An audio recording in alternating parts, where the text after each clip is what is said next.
Got it.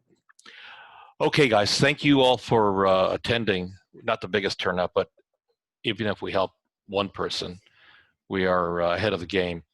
I'm Bob Sokoler with the Sokoler team, Remax Properties East. At least two of you already know that. I don't know who JJ Lancaster is, but whoever you are, welcome. And I know that Mary is really Chris. I think Randy is, I don't know what that 722 number is. That's Randy. That's Randy. And then Randy Rocky, Swan Financial, who, by the way, Chris, when you're ready to build, I would highly suggest that you go through Randy and Swan Financial. And then even if it's new construction, Chris, I will tell you that Home Team Inspection, Brad Lawler, who owns Home Team, hires vets. They're a great group. They're the #1 home team inspection service in the country, and they would be the ones I would suggest, even with new construction, to have inspect the house. We'll get into that a little bit later if we move forward here. So let's talk about the conditions of what's going on in the country with there's civil unrest, there's COVID, we've got an election, and quite frankly, there's a lot of stuff going and a lot of moving parts. I'm going to move this to a different view. So a lot of moving parts here. So we don't know how long the market will hold up in terms of a seller's market.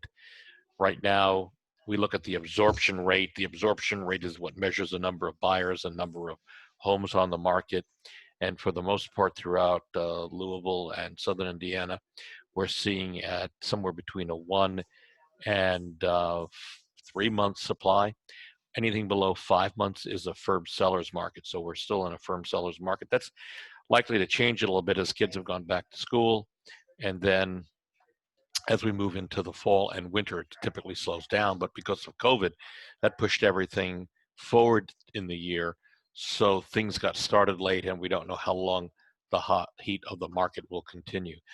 But the goal is, as we see on a regular basis, there's some new technology out that both Zillow, Realtor.com, even our MLS are using, and that is indicating whether a home is going down or up in price, which is interesting.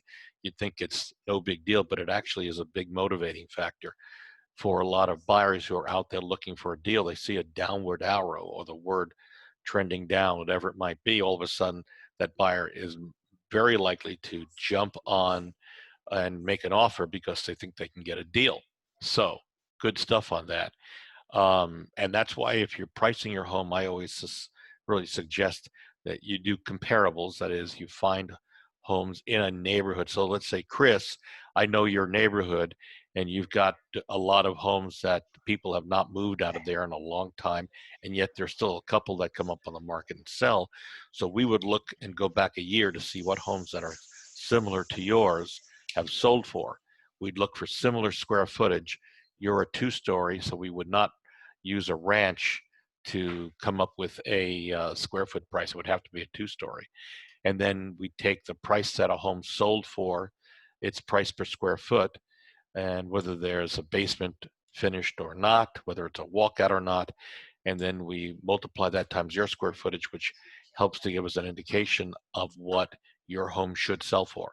And then when we list it, we raise the price even a little more because 1, you want some wiggle room, but 2, the market is so hot that we're finding appraisers are supporting a little bit higher price these days than just the norm. So that's a good thing for anybody in the way of a potential seller. That's how we get the price, and that's what we're doing, is putting ourselves in the shoes of an appraiser, because in 2012, new appraisal guidelines that were handed down by the government and by big banks, and the banks basically said to the appraisers, we've got your number, you're not going to be able to pull some of the shenanigans that they had pulled in 2008, 9, 10, 11, and 12. Not so much in the Louisville area. I'm not sure, John, if they pulled it in the Toledo area, but they were pulling it down south and out west. And so as a result, they went ahead and they made homes appear to be worth more money than they really were. That was put to rest with the new guidelines. And I think we've seen a pretty good return of the appraisal field. There's a couple other things that you want to do if you're getting yourself ready to sell. One is going to be think about having a pre-inspection of your home.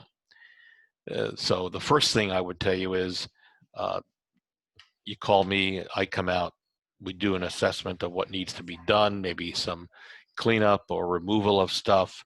And then the next step would be, and my suggestion would be a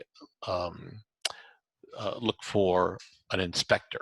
That's where I would highly suggest you call Brad Lawler and Home Team. So Brad, what are you doing when it comes into for a pre-inspection?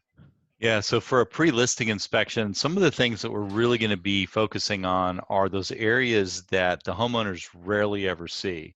So what's going on in a crawl space? What's going on in an attic? Taking a look around those areas that, commonly have, leaks, chimneys. We're looking at, really a pre-listing inspection is essentially the home inspection.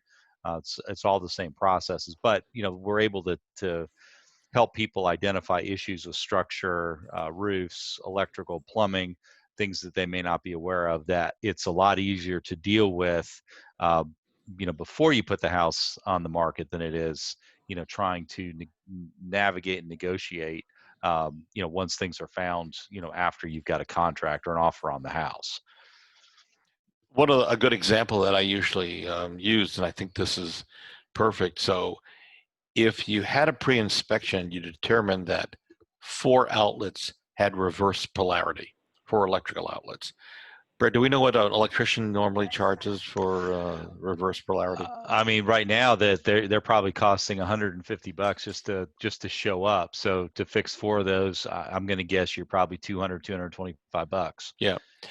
So if Home Team identifies, let's say, the 4 outlets, and maybe there are other things, and typically there will be, but if there are other things, you can always do this yourself. But in this case, the reverse polarity, very simple. You'd kill the breaker to that outlet. You make sure it's off, and then you simply take the screws off, reverse the polarity, reverse the position of the white and the black on the back, and then you plug it back in again, and you're good to go, right? Exactly. It's easy peasy. It really is. Then turn the breaker back on, obviously. So that saves you money. So there are some other things as you go down the line, things that you're alerted to ahead of time to get an idea of what you can do. Because once the home is under contract and an inspector comes in, I would tell you 9 out of 10 times they're going to ask you as the seller to have a licensed electrician do the repair. So it's too late for you to physically do it yourself. They're going to want a licensed electrician to do it. If you do it yourself before, thanks to having Brad or someone from Home Team come in, that gives you the opportunity to do it yourself, and then their inspector, whoever it might be, can then verify by just doing the testing to make sure that it's done correctly. Mm-hmm. Right? Yeah. And we'll move forward here. One thing that you need to be thinking about, and a lot of people don't, is when you sell, where are you going to go?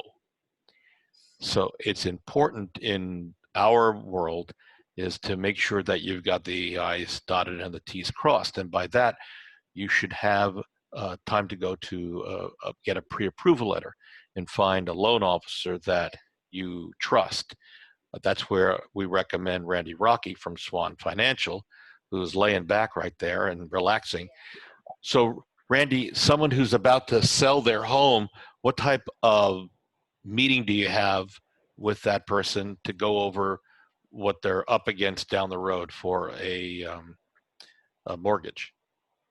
Well, even pre-COVID-19, we were about 99%. We do phone interviews. Now, again, they can come in my office and we'll follow the guidelines, but it takes usually about 30 to 45 minutes. I send a link over most of the time. It takes them 3 minutes to fill it out.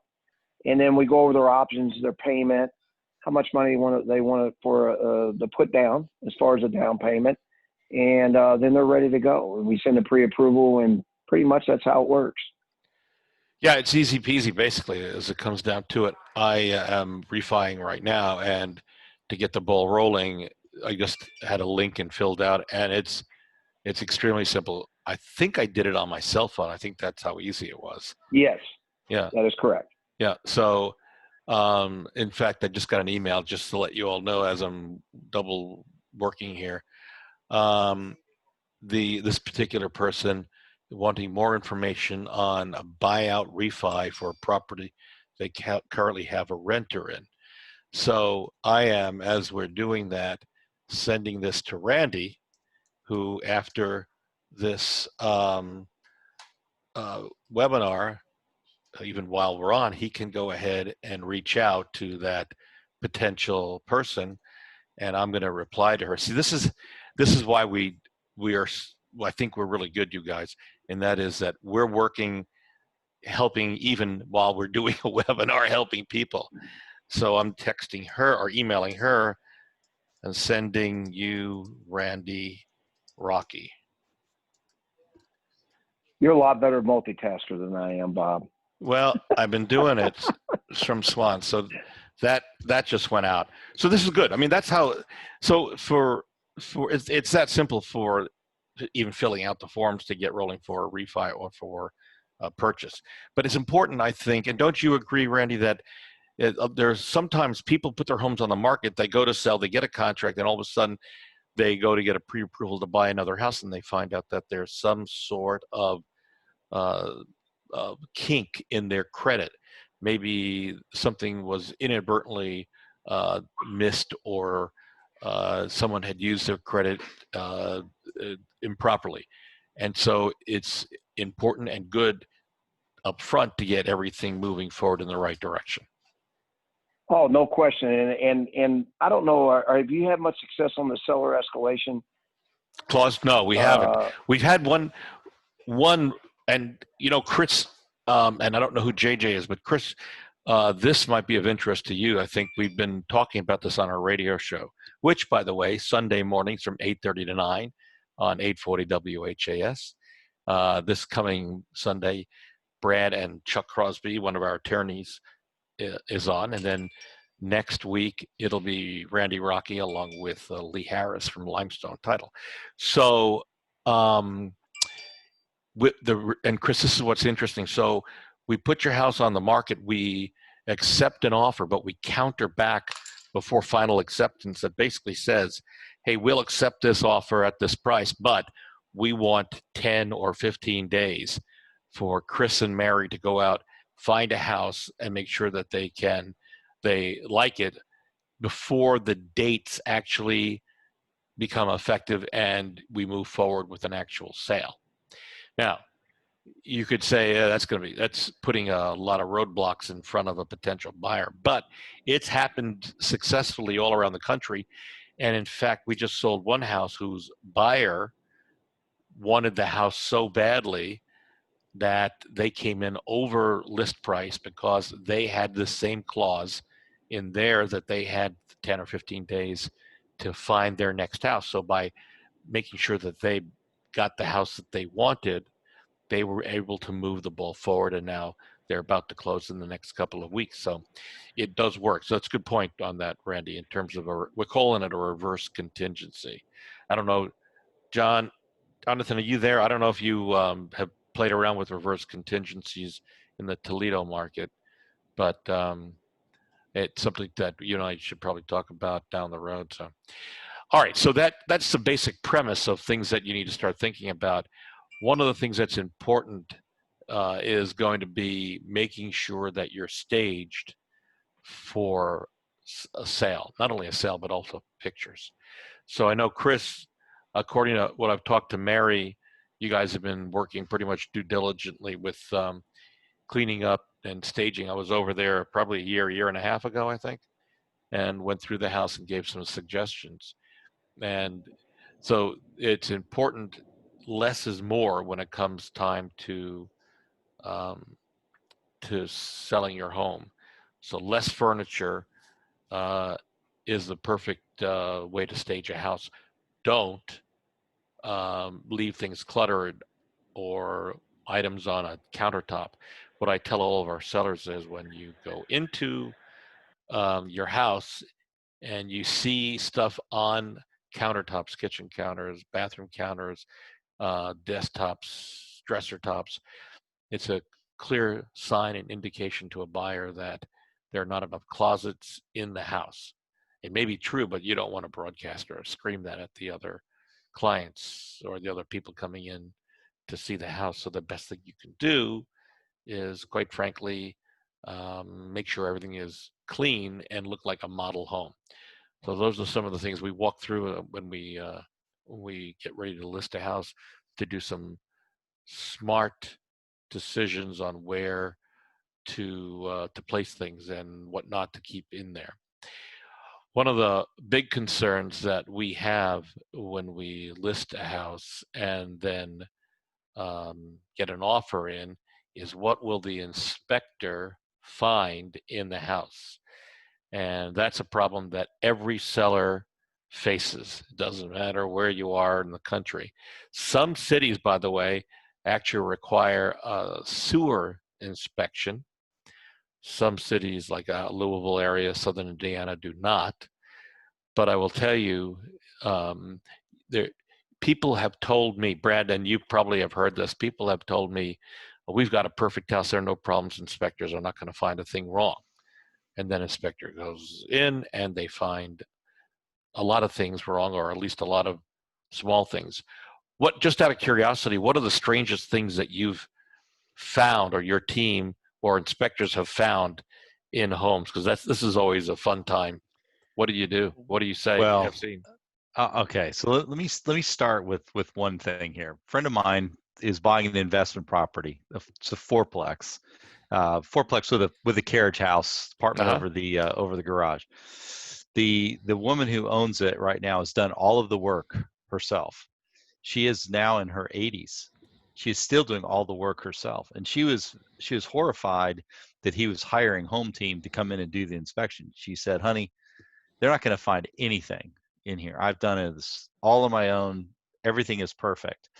Suffice to say, we had a very extensive list for him of true handyman repairs throughout.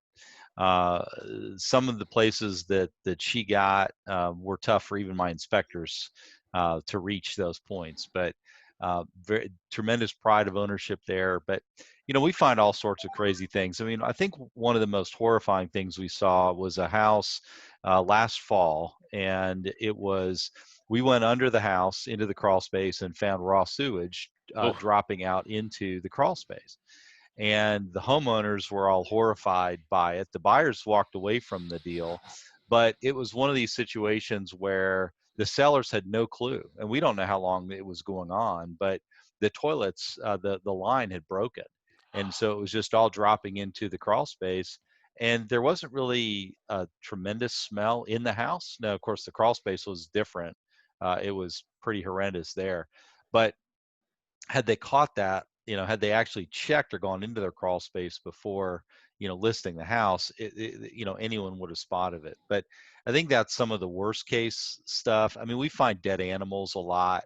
We find things, we found well, Bob, I think you've seen the picture of the hornet's nest that we found in that one Yeah, house yeah. last summer that filled up about a third of the attic that the folks didn't even know they had up there. But any sort of homeowner repair or handyman repairs that we find, electrical work in particular that has been done by a homeowner, plumbing work that's been done by a homeowner, those are always some of the more creative things that we find. But we've also found structural issues that people were not aware of. I know you and I talked about one of the houses that had the tremendous crack on the back of the house, and it's something that you see but you don't really see it.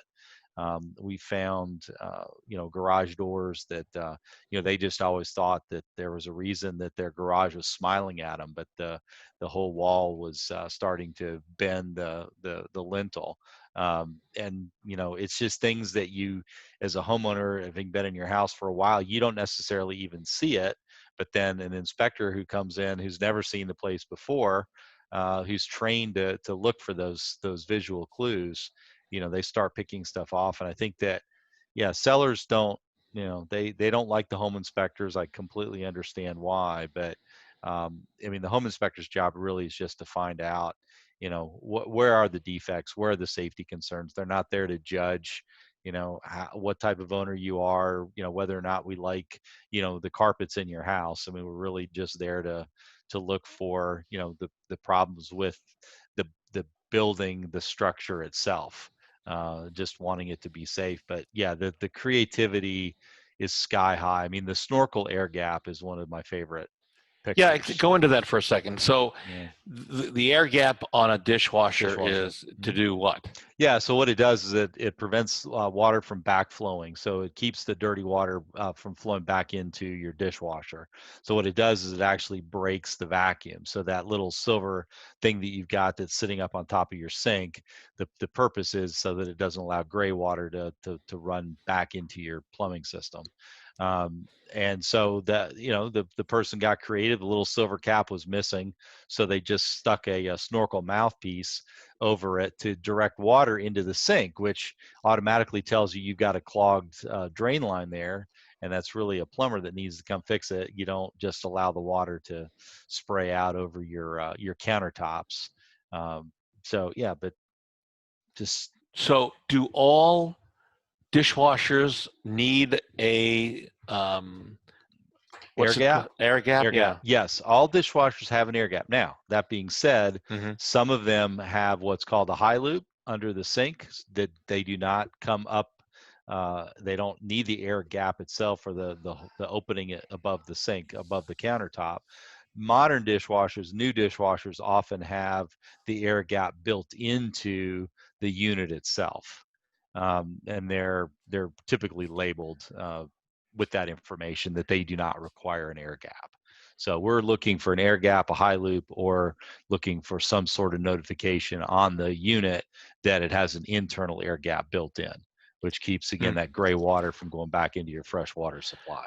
So just on a note, again, we're doing the jobs every day. It's not like we're teachers that of real estate that we're in a classroom and teaching. We're out there. So today I went to a house that hadn't been lived in about a year. The kids have taken over it. The parents are in assisted living, basically. And the house is they're thinking about just doing an as-is sale, but there's a separate garage, and the garage is somewhat leaning. And I didn't go in the garage. There's a lot of stuff in there. And I said, okay, do we know why it's leaning? Because it could be water, it could be rotted wood, it could be termites, but no indication. So this case, they knew that they have some problems to overcome, but it's the type of thing where no home that I've been in is absolutely perfect. It is so rare that we see someone come back and say, oh, we're not asking for any repairs because it's in that great a shape.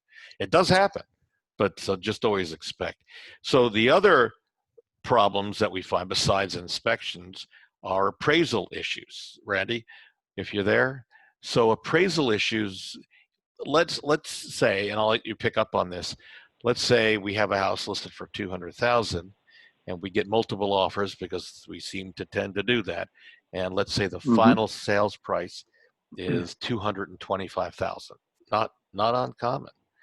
So what are the problems that the seller faces when it comes to getting to the closing table as per an appraisal?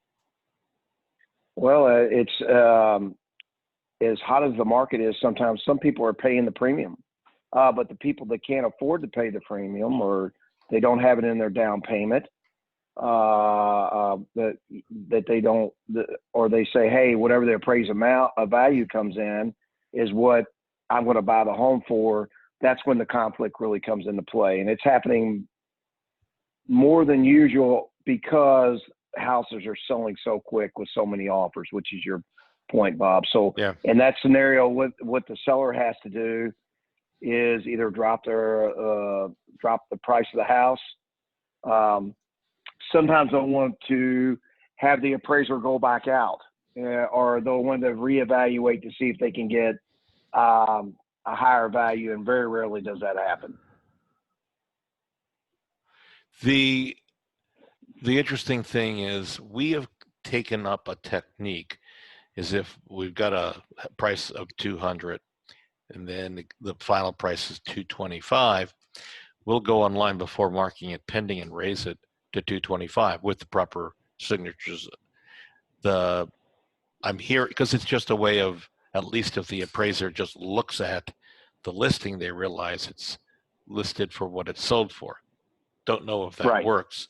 I'm hearing now the appraisers have gotten wind of that and are looking to see what the price increase have been and how it got to the price that it is. So that problem may not have gone away in terms of getting a little bit higher appraisal bump. You heard anything about that? Yes, and that is another challenge. Now, here's also what some realtors are doing is they're putting the asking price at a lower price than what the house is worth.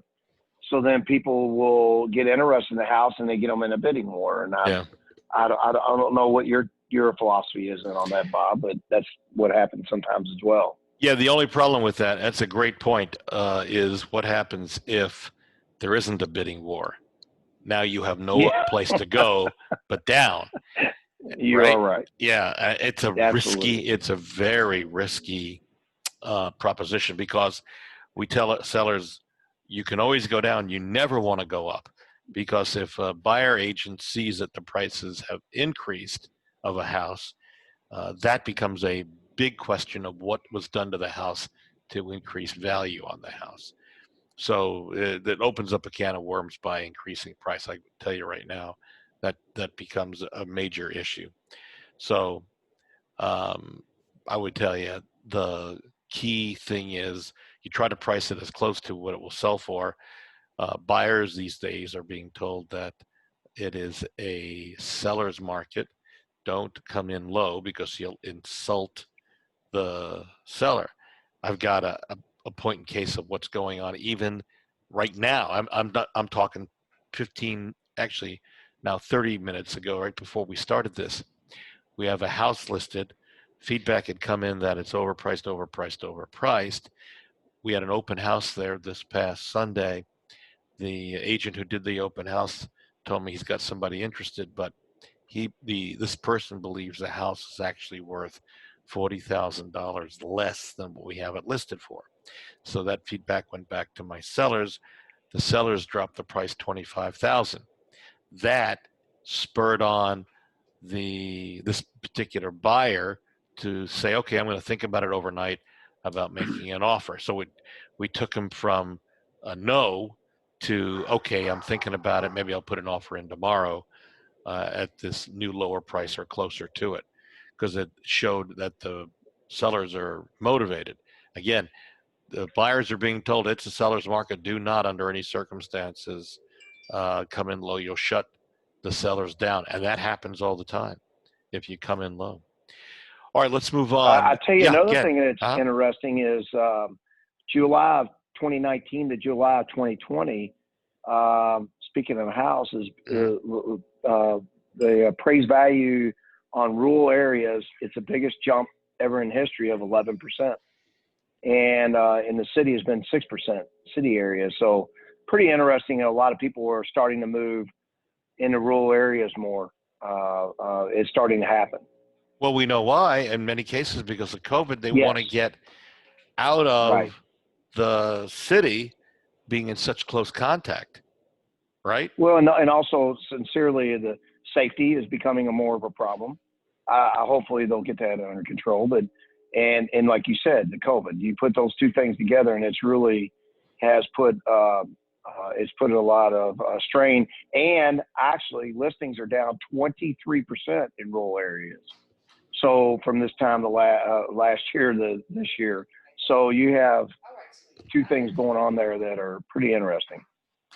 Right. All right. So let me circle back to another item that we touched on, but I wanted to go full circle on this, is how to get stuff out of your house when you've got years of stuff that have been accumulating. And there are places you can donate it. For example, Goodwill, unfortunately, you got to bring stuff to them, plenty of things that you own, but you got to make the trip. So what I've found, and this might be good for at least one of you on this call, is either College Hunks Hauling Junk or 1-800-GOT-JUNK. And they'll come out for a fee, of course. You point to the items and they take it. And that is the best way, especially if you don't have the energy or the stamina or the willpower or energy to get rid of a lot of stuff. And that brings us to another topic about where to store the stuff you're boxing up before you put the house on the market. Brad, when inspectors go into a house and they see things up against the walls, what are the problems that causes for the inspector and the seller? Yeah, so automatically inspector assumes that the seller is attempting to hide something. So what happens is the inspector can't move all that stuff to see behind that wall, so that area becomes excluded. The inspector will simply take pictures of it and just say, you know, there's a lot of the owner's possessions, you know, blocking that space. So, you know, when you can't see a wall, that also means you can't see, you know, the area above it. You know, unfinished basement. Now I can't see any of the floor joists. I can't see, you know, plumbing. I can't see electrical. So we just, it starts putting a lot of doubt in our mind. And of course, you know, we're going to talk to the buyers, you know, about what's there. And, you know, the recommendation is going to be that they, you know, make sure that they look at that area closely, you know, before that final walkthrough, to make sure that they understand what is hiding there or potentially hiding there. A lot of times, you know, there's probably nothing there at all. It's just the way that it looks. But yeah, anytime you're getting a house ready to be inspected, you're going to want to make sure that you move everything away from the walls. Allow the inspector access to the electrical panels. They need at least 6 feet of clearance around that electrical panel. They need to be able to, if there's a, you know, central air, we need to be able to get to the air handler, the area around it. You know, don't stack everything in the garage all the way floor to ceiling.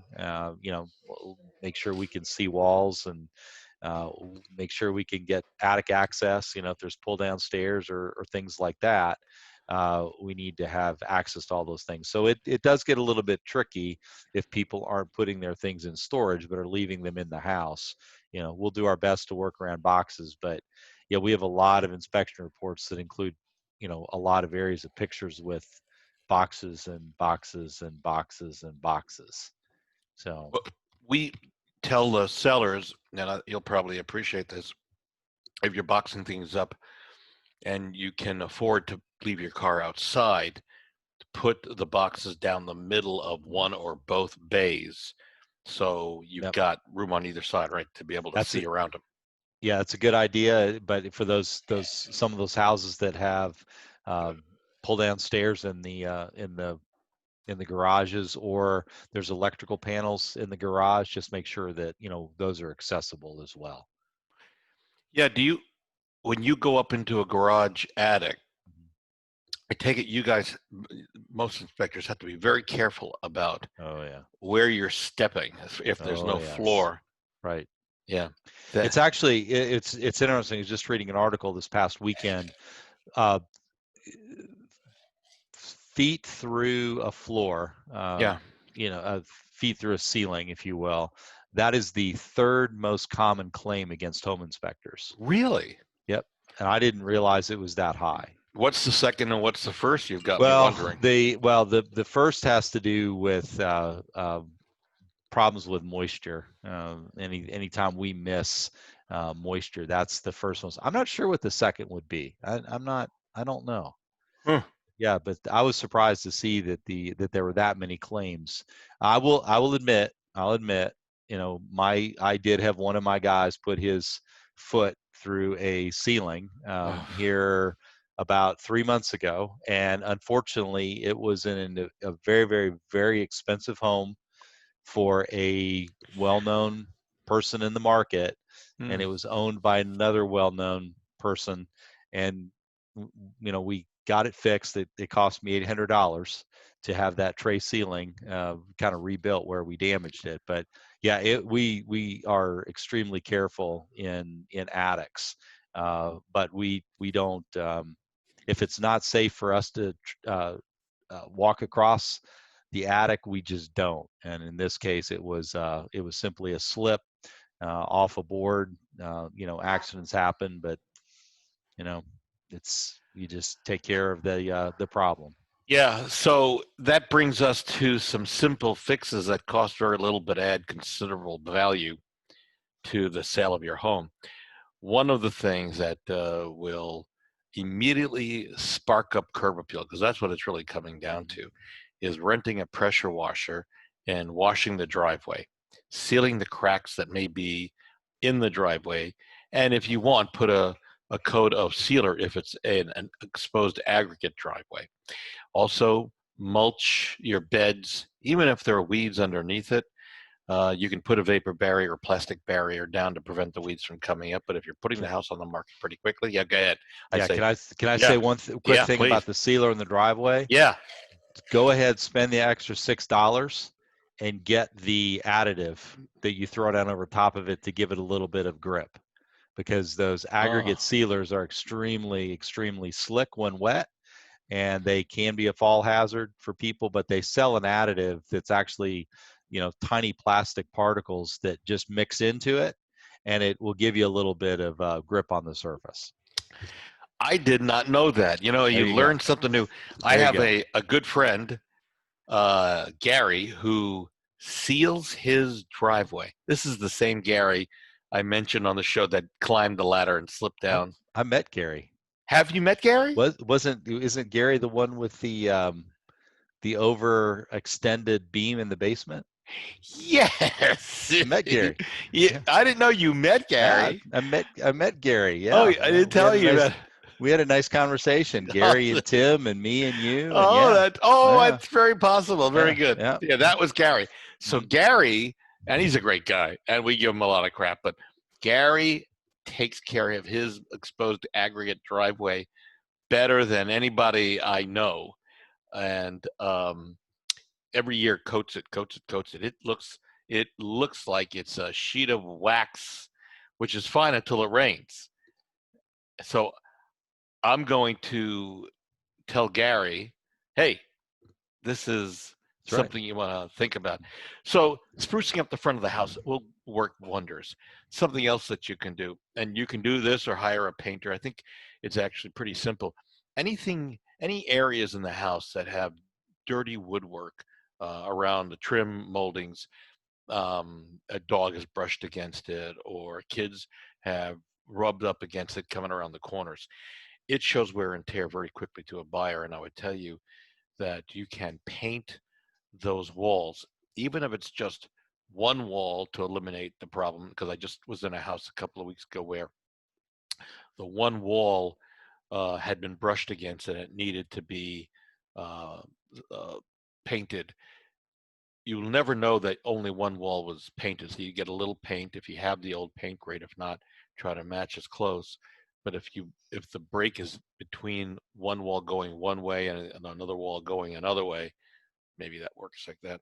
They'll never see the difference because of it looked like a shadow or a difference in lighting. So that's another very big tip. I would also suggest where you can, if you have holes where you've had paintings, but move the paintings, patch those holes up with a little putty, uh, drywall, mud, whatever you can find. They've got a lot of quick drying items at the big box stores now, and then paint over it when you're going to do the painting. It's just a polish to the house. If you can, Brad, what's the old? Is it if you can get a pinky through a hole, you need to patch it.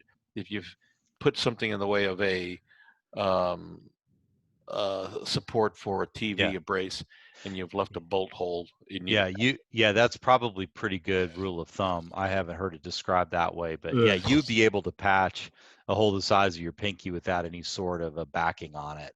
Spackle would work on that, but yeah, anything larger than that, you're going to have something behind it to support it, or you're going to have to potentially even put a little piece of drywall in there and finish it out.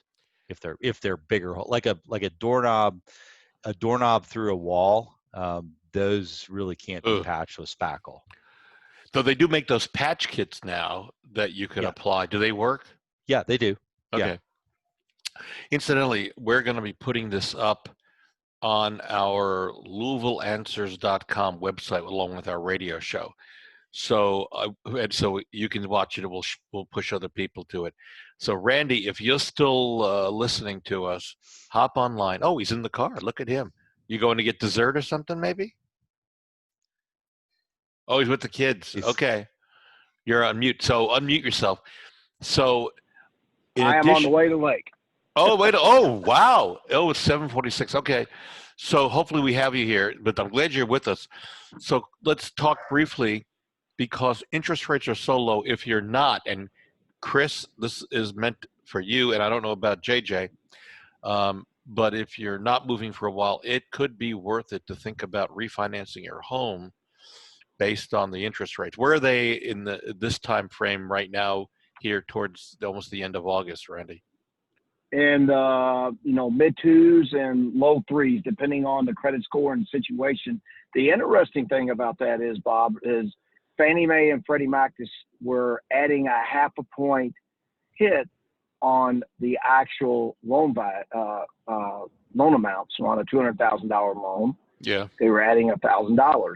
Well, they have taken that refinance hacks off until September 15th, basically, is the last time. It'll be somewhere in that area. September to the 1st of October is when you'll be able to take advantage of this. They extended it not to add that tax on. So anyone who's thinking about refinancing, if you want to save even more money, this would be the time to do it right now. So, and Chris, I don't know where you are in the big picture, but if typically, is it 3/4 of a point difference to make it worthwhile?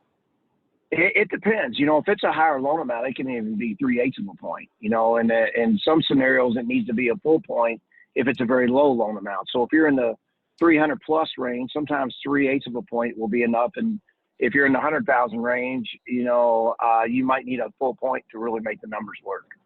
And that's what I'll go through with everyone. I break it down to exactly what the savings will be, and it doesn't take that long. It's a very simple, a simple phone call and a simple application like you talked about earlier.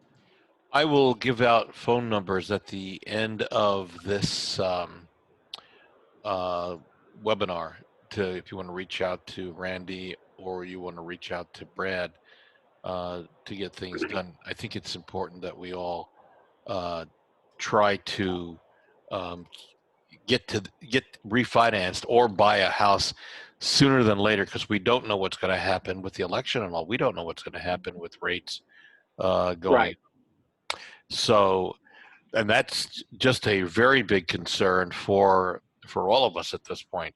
Oh yes. I know you don't have a magic crystal ball, Randy, but do you have an idea of what the plan is? I just did a video that's going to go out in the next couple of next week. They're forecasting in the low threes for the first quarter of 2021. Have you heard anything from your guy Habib? Yes, and I believe that will happen no matter who gets elected, because they want to keep some stability starting out. Perception is sometimes very important. So I would be very surprised if rates move much in the next 6 months. It's funny that you even said that, because you're absolutely right. I think you're right on target. Even if, depending upon who gets into office, no matter who, they're not going to want to be credited with whether it's the re-election of the current president or Biden. They're not going to want to be saddled with the knowledge that they were responsible for rates going up and the economy slowing down. So they're going to probably. Well, what's interesting, Bob, is they literally are buying $5 billion with a B a day in bonds right now. So, and that you're correct, and that that comes from. I have a feeling some of that comes from the very top. Hey, this is what we want to do to keep rates down, And your point is well taken, which you just How elaborated on. just out of curiosity, explain how does that transfer with rates with the bond market? I've never really understood that. But most of the time, as a general rule, if they're buying that type of volume on a daily basis, it keeps rates down. There's plenty of money, plenty of equity. There's not people shorting, saying, okay, we want to raise rates and hopefully we'll slow the loan volume down. So that's what they're doing. They're it's supply and demand to a certain extent. So that's and there's going to be $3.5 trillion financed this year with refinances, and on an average year, it's around 1.5 to 1.7 trillion across the country. Ooh. So we have double the loan amount being, and it's really put a lot of pressure on the system in so many ways. And I won't get into too many details on that, especially when you have 11 trillion total in loan volume in the United States. So, you have $3.5 trillion being refinanced, or, and you know how hot the purchase market is now. Inventory is very low, but it's been a very interesting year. And I don't know about you, Bob, but I had no idea where we were going after about 4 weeks into COVID. And it's turned out really well, really, on the refinance side and the purchase side. And I'm glad it has for so many reasons. Right. It's great to see. We just don't know what's happening ahead. That's the real problem. We have no clue. Yes, you are correct. Right. So now, one thing that is happening is the home shortage is continuing. So right now they're building 1 million homes a year, and they need to build 1.6 million. So for the interim, I think for the next 3-4 years, we're going to have a major shortage in homes. The one thing I will say, as we talked about the rural concept, is now people moving out of the city. There's more places to develop out in the country, obviously. So they might be able to catch up with that as people tend to disperse out of the cities more. But how long does that last? I don't know. But they're going out quite regularly. I mean, there's a lot of people leaving more than coming in to major cities right now. That is absolutely factual. We just came up with some statistics that will air this coming Sunday that the cost of lumber has gone sky high. Brad. Oh, it's unbelievable. Yeah, yes. Which is going to cost. Were we saying 12% more a house? It's hard to find it. It's hard to find it, Bob. It's really hard to find lumber right now. So yes. Yeah, there's long delays for lumber right now. I think he was talking about upwards of 16%. 16%, yeah. Yeah, of what the increase has been. I'll go one step further. I was on the phone with the head people at Home Warranty of America, which is one of the warranty company that we use quite a bit for warranties. They were telling me that there is a shortage of all appliances, all related to COVID, because they can't keep the factories open and to produce these things. So, Chris, I don't know if you're planning on needing to refit the kitchen with new appliances, but if you do, and down the road, you may want to consider ordering them earlier than later, because right now, if you go into even like a Best Buy or any place that sells Lowe's or Home Depot, they're saying they're on some. Yeah, go ahead. Yep. Yeah, we actually got all new appliances in our kitchen a year and a half ago. Oh, good. We're new stove, microwave, fridge, dishwasher. We kind of had to do it out of necessity. Did you do stainless, or what did you end up doing? It's stainless steel, yeah. That's good. That's good. That's a value, and that's a plus. Where'd you end up going, just out of curiosity? Do you remember where you went to get them? We went to I'm sorry, I'm just don't worry. I'm pretty sure we did Lowe's. Okay. That's I'm just saying, so from the standpoint of the home warranty people, because if something goes wrong with an appliance and it goes bad, and then you need to replace it, or the home warranty company needs to replace it, they're looking at months, not weeks, months waiting time until that appliance comes in. So it was good. We're going to do a video story with home warranty people the next month or so. Sounds like there's noise in the background, and maybe Chris' kids are up and working. Oh yeah, I had it on mute, so yeah. That's okay. Yeah, no problem. They're playing video games in the background, so yeah. Yep. So wrap it up in the last couple of minutes. So one of the things that we don't know the answer to, because let's face it, the crystal balls just don't exist, is what will 2021 look like? Well, certainly, I don't think it could be any worse than 2020. We're hoping, obviously, a vaccine comes through, but I don't know for sure. But if it does, I suspect that we're going to see an increase in home sales even more. The question is going to be finding those homes. So, Chris, in your case, if you're planning on building or buying a lot or whatever you're going to do, let me know. Let our folks know. We'll be sure to help you.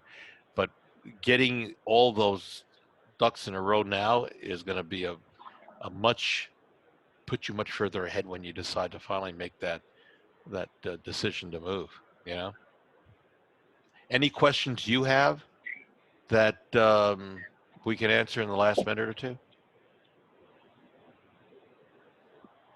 I can try to unmute. There you go. I'm sorry, I had to unmute myself. Yeah, no problem. I do have a question about like disclosures. Like if you knew, like if you knew you had a problem or a major repair in the house, what do you and do not have to disclose? You are safer disclosing everything and anything you can say about the house. Okay. Cracks in the foundation, roof leaks, water leaks. Typically, Brad, correct me if you think I'm off base here. Typically, you can never get hurt by disclosing too much information. And if you have a problem and you haven't repaired it, you probably should think about repairing it because it'll come up in a home inspection, won't it? Unless the seller's really trying to hide something from the inspector, and we see that periodically. You know, we're always suspicious of, you know, fresh paint. We're always suspicious of, you know, why mulch is piled up in weird spots, you know, against the foundation. We're always suspicious when we see a freshly painted foundation. You know, it's just things we can't see. We can't predict a failure. We're looking for those things, but yeah, we get suspicious with fresh coats of paint, but we also don't want to walk in and see, you know, water stain. You know, one of the first things I'll tell you to deal with is any water stain that you have, because you're going to have to explain the water stain at some point in time. So it's probably better to just address the stain, and then even if you have to disclose, hey, we did have a roof leak, you know, 7 years ago, and we just finally took care of the staining here, you know, before we put the house on the market. You know, I think you'd be better off doing it that way. I will tell you, you'll never lose sleep if you're upfront and disclose everything, but it could always come back to hurt you. And our attorneys will tell you that if you don't disclose, a buyer has the ability to come back at you for a year after they close on the house, or a year from the time they might or should have known that there was a problem with a specific part of the house. So for example, if you closed in January, if you sold the house, buyer moves in, and then all of a sudden in April with the showers, they discover that there was a roof leak and in fact it had been repaired or hadn't been repaired. Typically the buyer has a year from April to file a claim. First, it's going to be small claims court. If it's under, I think it's 2,400, then they can go to mediation arbitration. So there are remedies for a buyer to come back at the seller a year or more after the closing, which is why I would tell you, you don't want to lose a year of sleep wondering if that's ever going to come back to bite you. All right? Does that help? Yep. All right, we are out of time. My thanks to Randy Rocky, Swan Financial, 6450736, even as he's making his way to the lake house. Boy, the quality of the signal stood up there, buddy. That's good. Also, I dialed in. you did. Oh, Very that's good. It's true. And then Brett Lawler, owner of Home Team Inspection Service. I hire veterans. They do an incredibly good job. You can reach Brad and his team at 548-0770. Is that, am I No, giving out your, what yeah, number? that was number was wrong, but it's 357-0813. 357-0813. I'm not sure where I got this other number from, but yeah, it was in my Rolodex. And then, of course, you can reach me, you know where to reach me at 376-5483. Okay. Guys, we're out of time. Thank you for being here. Thank you, JJ Lancaster, whoever you are. Thanks for being there. Chris, say hi to Mary. And I'll have this up on Vimeo, and you can re-watch. If Mary wants to see this, Chris, you go to LouisvilleAnswers.com tomorrow, and it'll be there waiting for her. Okay? Okay. All right, gang. All right. Thank have you. a good night, everyone. Take care. All right. All right. Bye-bye. Thank you. Good night. See ya. Good night.